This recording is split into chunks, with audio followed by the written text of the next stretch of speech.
Limutan mo sa lamang.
Magandang gabi po mga kabarangay. Isang mapagpalang hapon po sa inyong lahat. Salamat po sa inyong pag-join at palagi ang pakikiisa sa ating sama-samang pananalangin. Ay, hirap ng nagkakaedad. Nihingal po sa hagdanan. Magandang gabi po sa ating lahat. Good evening, Annalisa Gabat de Leon from Dubai. Thank you for joining us tonight. Kay Sis Myra Damaso, magandang gabi po. Ma'am Nati Reyes, good evening. Concepcion Aliperio, magandang gabi po. Gayon din po kay Ate Tessa Pata, magandang gabi po. Jenny Gabat de Leon ng Fort Magsaysay, good evening anak. Sa atin pong President ng BHW, Pelomena Valerio. Gayon din po sa butihing ina ng ating sekretaryo, Pausta Almeida Nagum. Sa atin pong konsihala, Luz Biminda Bartido.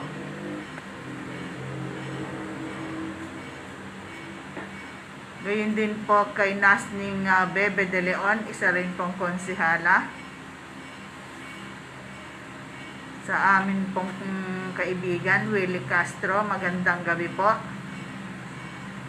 Sek, good evening. Kay Ate Claire Villanueva, salamat po sa pag-join ngayong gabi.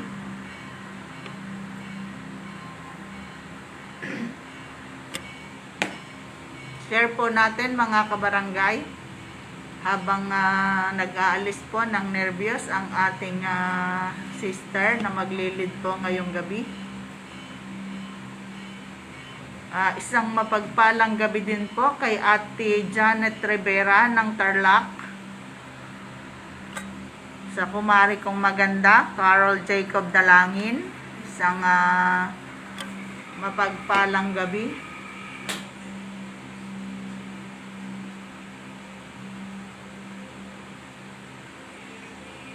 Thank you for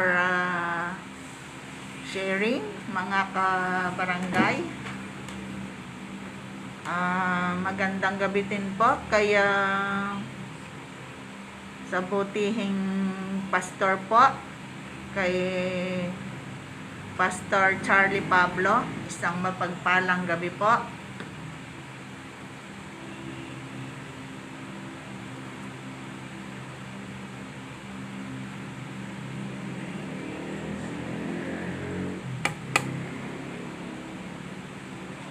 Siningal ako sa dalawang panigpanaong na yun. Magandang gabi, Ate Cora de Leon Dasig.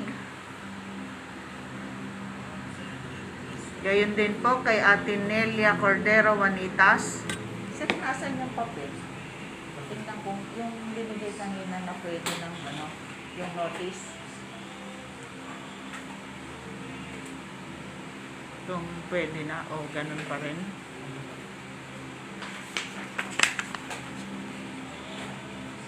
Sa akin pong pinsan sa New York, Cora Martin Bueno, isang mapagpalang gabi dyan, insan. Kay Ate Celestina Morales Villegas, salamat po sa inyong pag-join muli ngayong gabi.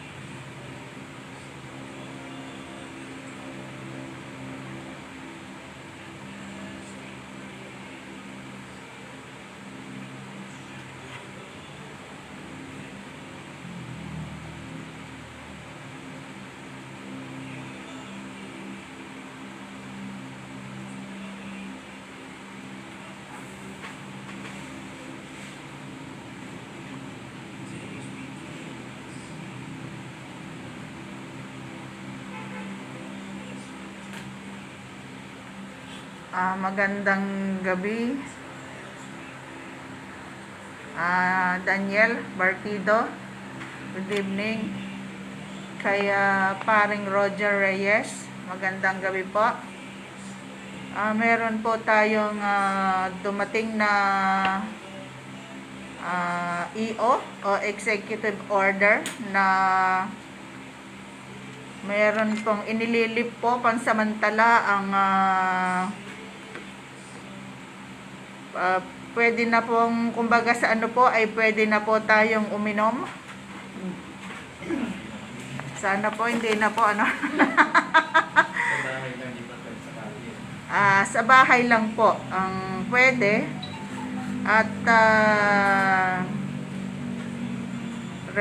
ito po ang nakalagay po is I, Efren O. Nieves, Municipal Mayor of Zaragoza, Nueva Ecija, by virtue of power vested in me by law, do hereby order Section 1, temporarily lifting the selling,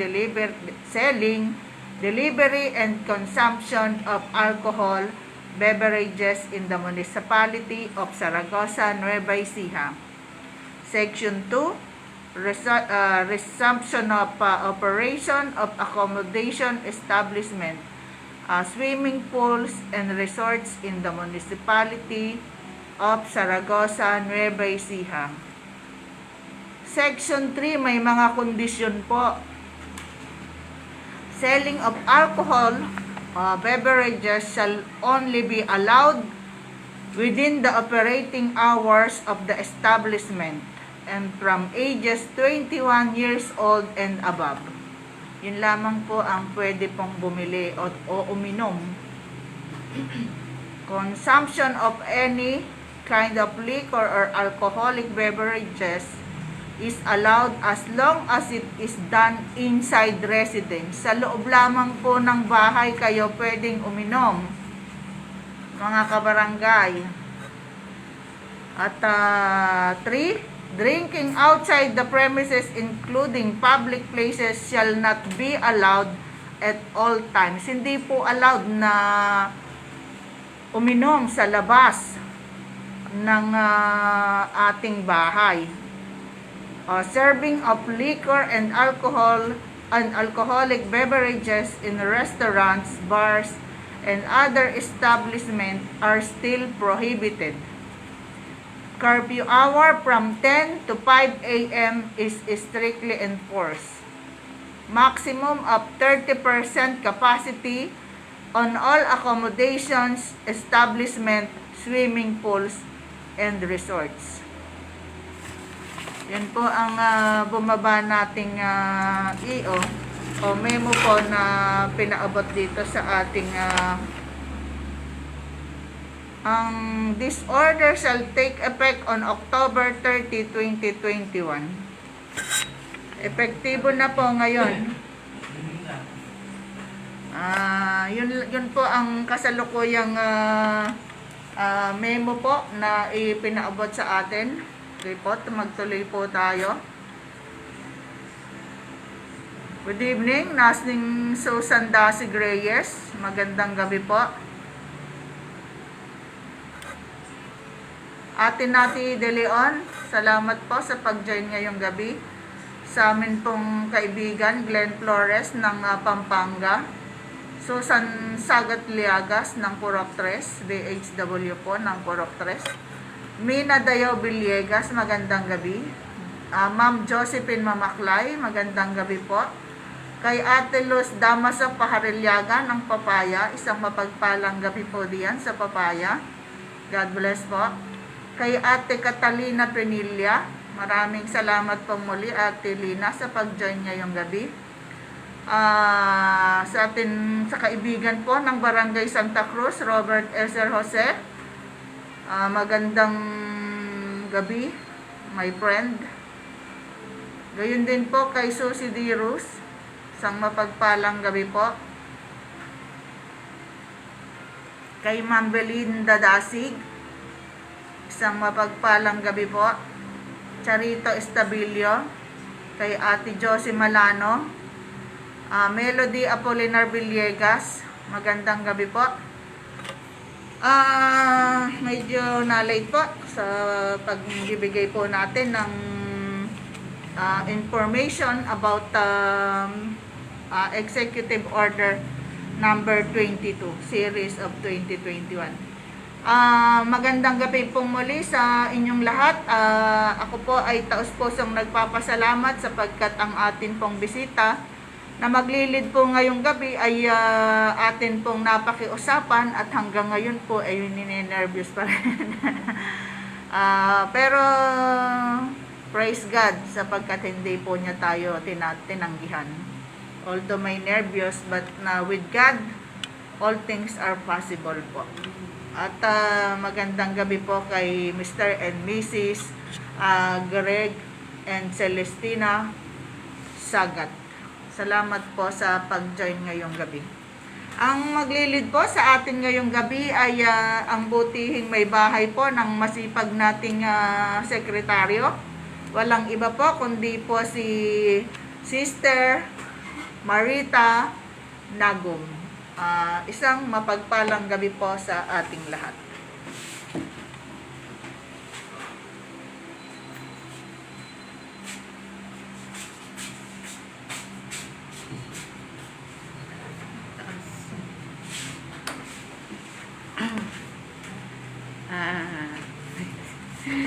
Isang mapagpalang gabi po sa ating lahat. Maraming salamat po, Kapitana Emily Evers, sa pag-introduce po sa akin.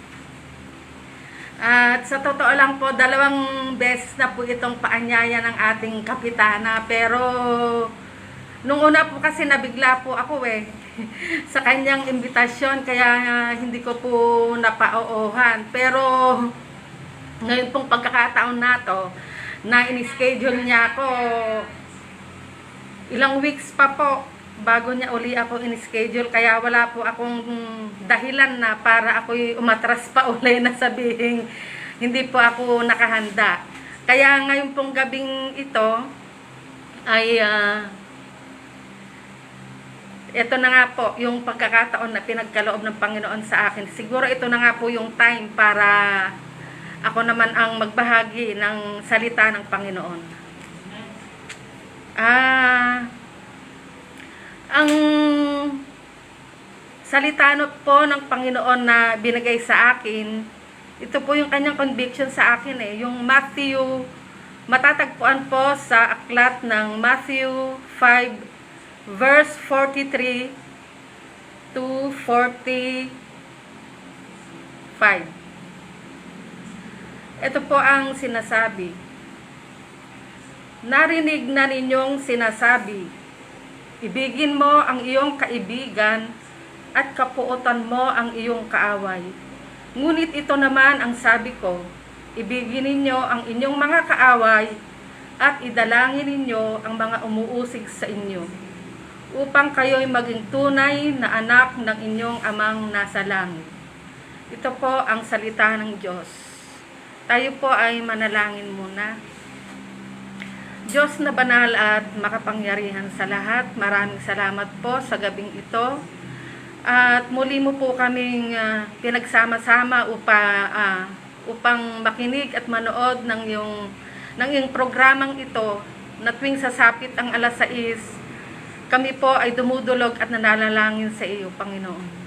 Lord God, samahan mo po kami sa oras na ito, Panginoon. Mangusap ka sa bawat isa. Ikaw ang maitaas at mapupurihan sa gabing ito, Panginoon. Samahan mo po kami ng iyong banal na Espiritu upang maunawaan namin ang bawat mga salita mo. Lord God, wala po akong alam. Ngunit sa pamamagitan mo, Panginoon, ako ay gagabayan mo. Sasamahan mo po ako mula umpisa hanggang sa matapos ang gawain ito. Manahan ka sa akin at manahan ka sa akin, O Diyos na banal at makapangyarihan sa lahat. In Jesus' name, Amen. Ito pong verse na ito ay isa po sa utos ng Panginoon na napakahirap pong gawin at sundin. Pero kailangan po nating gawin dahil yun ang utos ng Panginoon sa atin. Mahalin mo ang iyong kaaway at idalangin ninyo ang umuusig sa inyo. Pero paano natin magagawang ibigin at mahalin ang ating kaaway at idalangin ang mga umuusig sa atin? Paano nga ba magpatawad? Ang hirap po, di po ba? Kung iisipin nyo, bakit ako magpapatawad? Siya ang nakagawa ng masama sa akin. 3 bagay po ang aking iiwanan sa inyo na nawa po ito ay makatulong sa pang-araw-araw ninyong pamumuhay. Una po, ipanalangin po natin sila. Lahat ng gumawa ng masama sa atin, na nagbigay ng sama ng loob, puot at galit, idalangin po natin sila. Huwag po tayong magsasawang ipanalangin sila sa araw-araw. At bahala po ang Panginoon na kumilos sa kanilang buhay. Alisin po natin yung pride. Kasi yun po yung masamang naidudulot sa buhay natin, yung pride. Kaya huwag po nating hayaang malason yung ating isipan ng pride. Tulad po halimbawa, meron kang kagalit or kaaway, nagkita kayo halimbawa sa isang palengke or mall, masasalubong mo siya, dahil sa mataas ang pride mo, iiwas ka pa sa halip na yun na sana yung chance, yun na yung time na para magkausap kayo, batiin mo siya, pero umiwas ka pa. So yung pride na yun yung nagdudulot ng masamang pag-iisip sa atin, sa halip na nabawasan na yung dinadala mo. Pero hindi nanatili pa rin yung galit at puot mo sa puso mo. So yun po dapat ang alisin natin, na alam mo nang nakagawa ka din naman ng masama sa kapwa mo, ikaw na yung gumawa ng way para kayo ay magkausap or magkasundo. Kasi yun po ang utos, yung paulit-ulit na sinasabi ng Panginoon sa atin. Ibigin mo ang iyong kaaway. Matuto po tayong magpakumbaba. Mag-ingat po tayo sa mga salitang lumalabas sa ating bibig, na kung minsan ito yung nagiging sanhi ng pagkakagalit or nagbibigay ng sama ng loob sa ating kapwa. Pag-isipan natin munang mabuti kung ano yung sasabihin natin sa ating kapwa para maiwasan po yung mga pangit na mangyayari. Maging maunawain po tayo. Huwag padalos-dalos sa mga bagay na makakasama or makakasakit sa ating kapwa. Yun po ang magiging epekto ng ng hindi magandang pag-uunawaan, lalo na po sa isang pamilya or magkaibigan. Sa halip na magmahalan tayo, magpatawaran, mag-unawaan, para hindi hindi po maiwasan yung mga hindi dapat na pangyayari sa ating buhay. Pangalawa po ay yung magpatawad.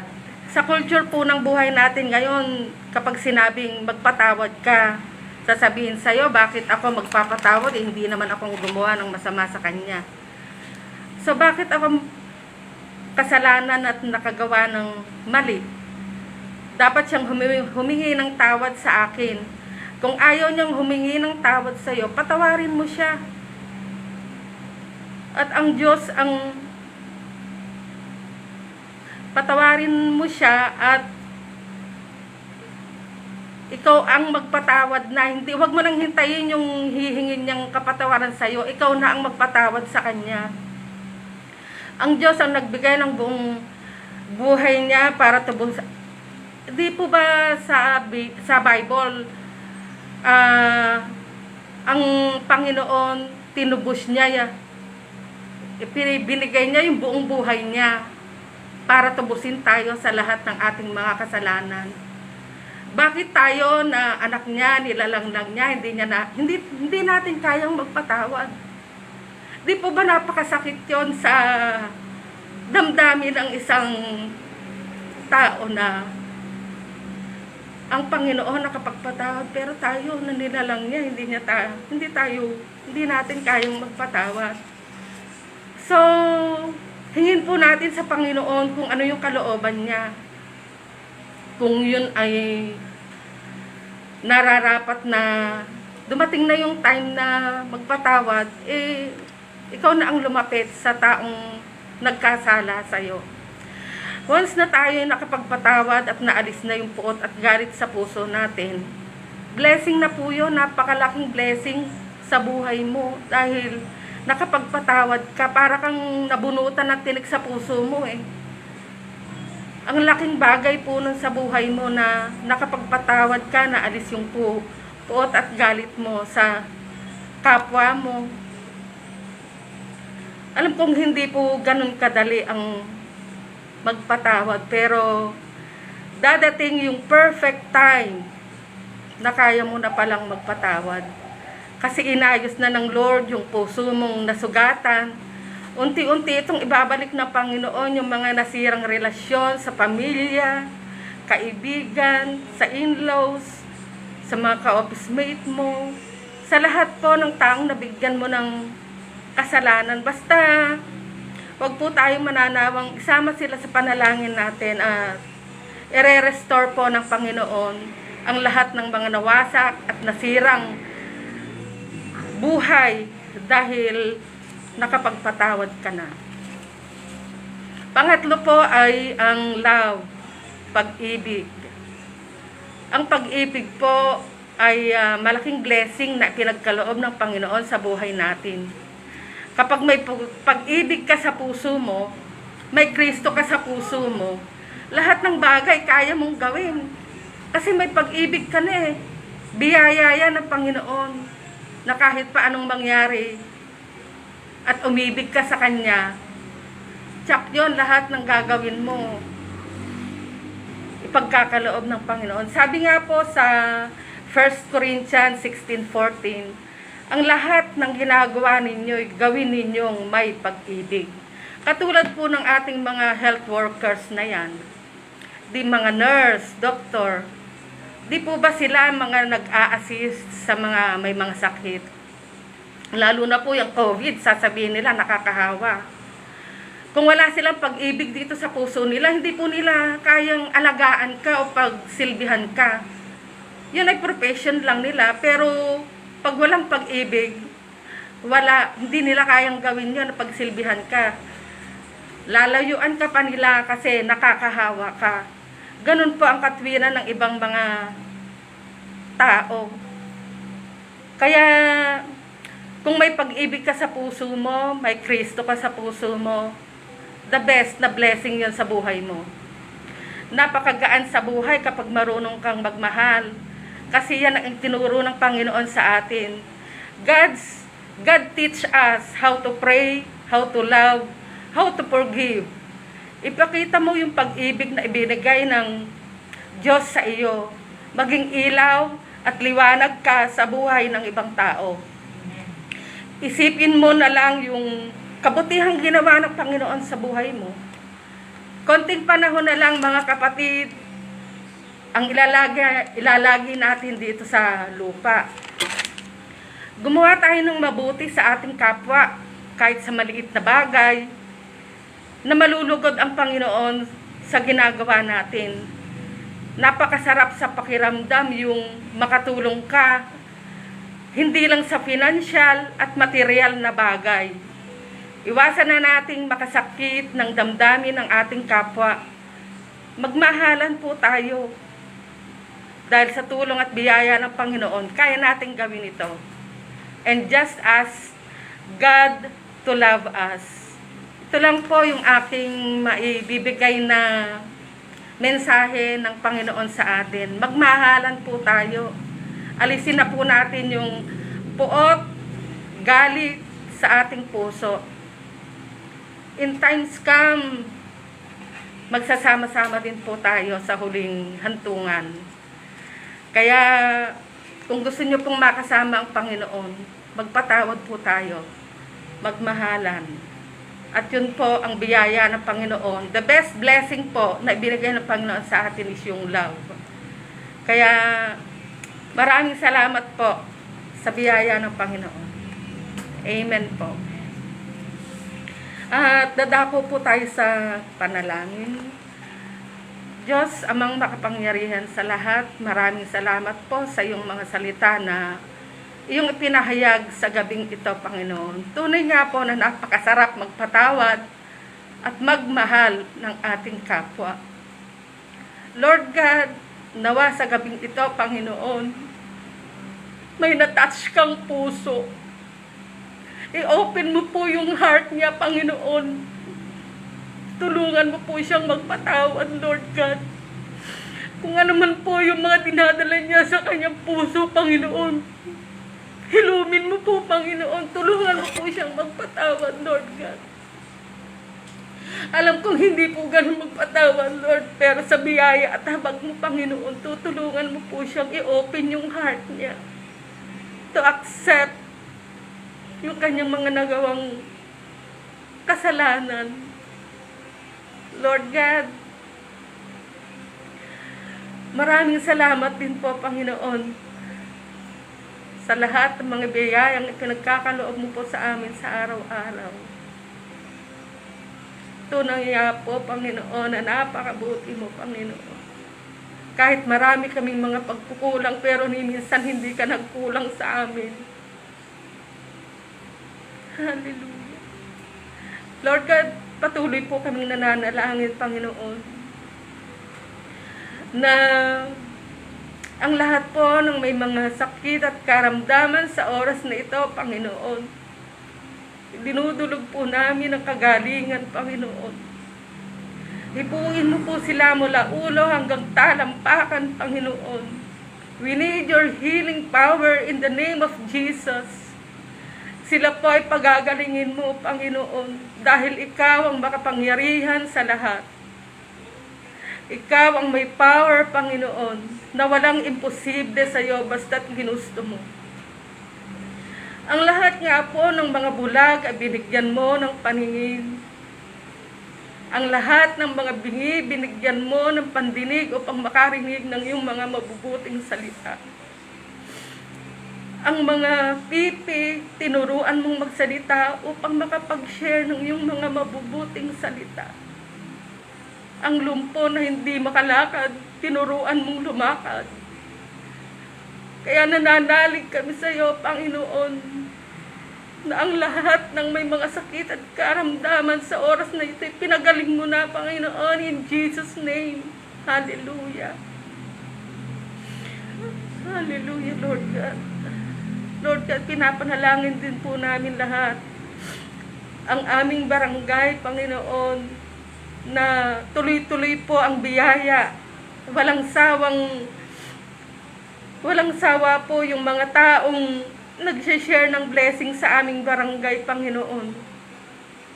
Pagpalain mo po ang aming kapitana na talagang may pusong mapagmahal sa kanyang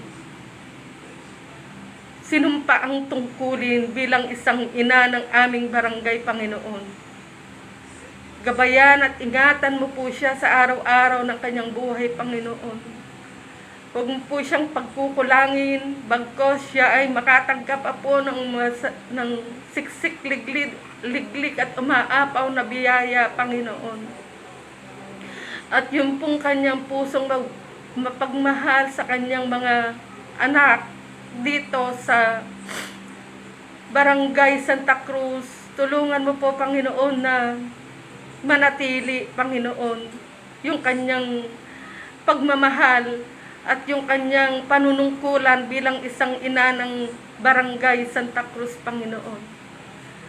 I-provide mo po ang lahat ng kanyang mga pangangailangan at ang lahat po ng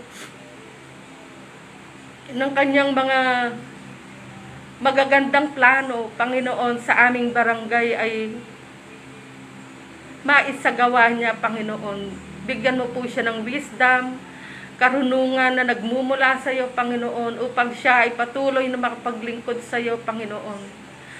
Lord God, pinapanalangin din po namin ang lahat ng mga pastors, Panginoon, na naglilingkod sa iyo, Panginoon, na give them double portion of anointing, Panginoon, at bigyan mo po ng wisdom, karunungan na nagmumula sa iyo upang sila ay patuloy na makapag-share ng iyong mabubuting salita, Panginoon.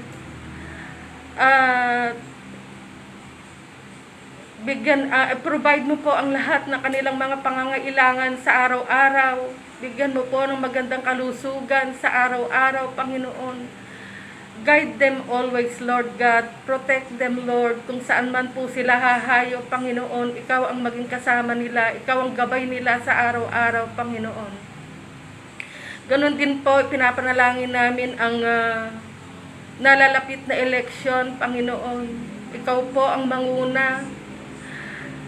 Alisin mo po yung dayaan na mangyayari pa, Panginoon. Ikaw ang magluklok sa nararapat na manungkulan sa aming bansa, Panginoon. Ganon din po dito sa lalawigan ng Nueva Ecija, sa aming bayan ng Saragossa, Panginoon. Bigyan mo po sila ng karunungan, Panginoon, na lahat ng mabubuting layunin nila para sa bansang ito at bayan ng Saragossa, Panginoon, ay magawa nila, Panginoon. Huwag mo silang hayaan na kung ano man po yung mga plano ng ibang mga nanunungkulan, Panginoon, ay kasama kanila sa lahat ng kanilang mga magagandang proyekto, Panginoon.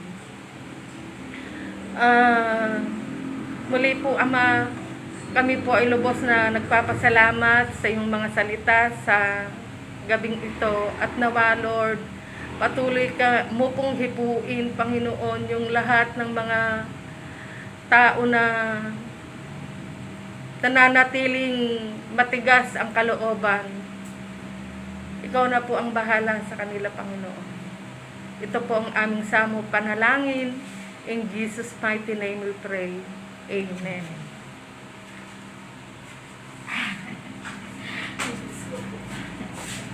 Okay na.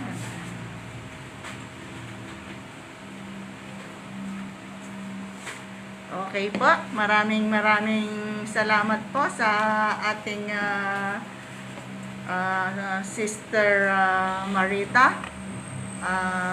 Tunay po na ang Panginoon ay tayo po ay mga pinagpala ng ating Panginoon. Salamat po sa inyong magandang mensahe, Sister Marita.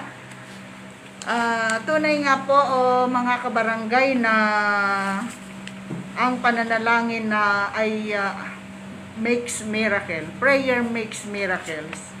Paano nga po bago magkakaroon ng miracle?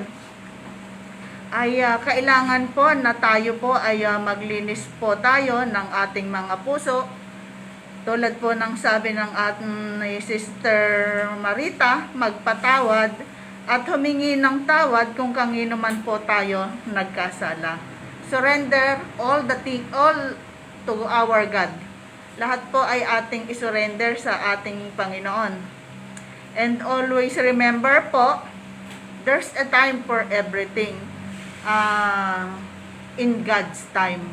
Kaya kung may mga ipinapanalangin po tayo, naghihintay po tayo ng mga kasagutan sa ating mga panalangin, atin pong tandaan na there's a time for everything. It's biblical po.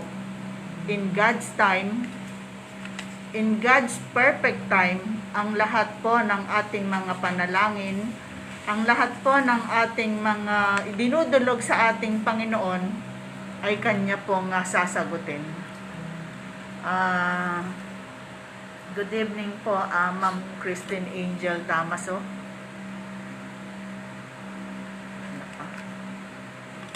Kay Ma'am Nemia de la Cruz, good evening po. Marisol de Leon,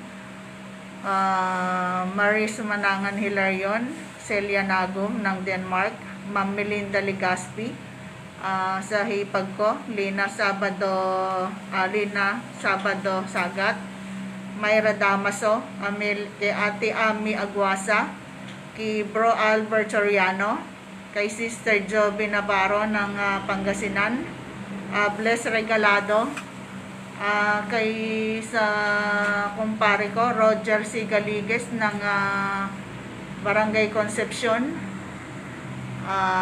Romeo Diaz Villasoto ng Saudi, at Rosalina Toscanio, Melody Villegas, Violinda Sevilla po, Greg Horda Maniego ng Santa Rita, Consi Arthur Pagaduan, thank you for joining us tonight po, Kokoy Badwa,